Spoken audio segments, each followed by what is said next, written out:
I'd like to remember her as I saw her first. She was a young slip of a girl in that little fishing village of Argo. The sun was going down and she was standing upon the rocks.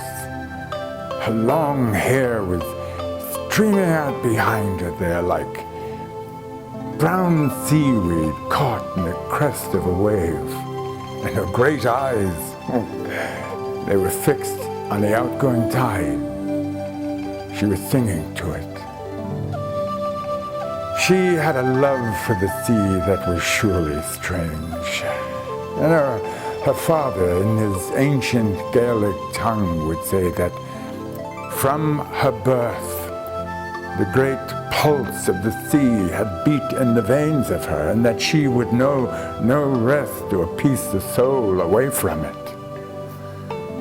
No truer words were ever spoken.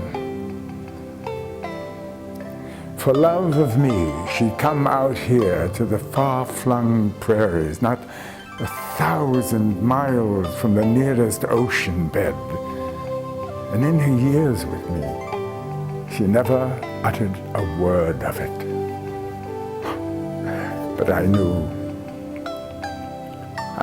that she was sick for the sight of it, sick for the sound of the breakers beating on the homeland crags, and for the tapping and whispering of the spent tide, seeking her out on the shinin cobbles of her father's door. No word of her hunger passed her lips until that night she went, leaving a helpless babe of 2 days old behind. She said she could feel the wet spume on her face. Her eyes were bright and burning with fever. She sat up suddenly and cried out, "Can you hear it, love? Can you hear it? The tide, it's coming in.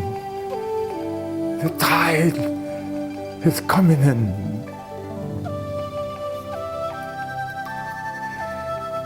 The tide came in and took her out of my arms and out of my life.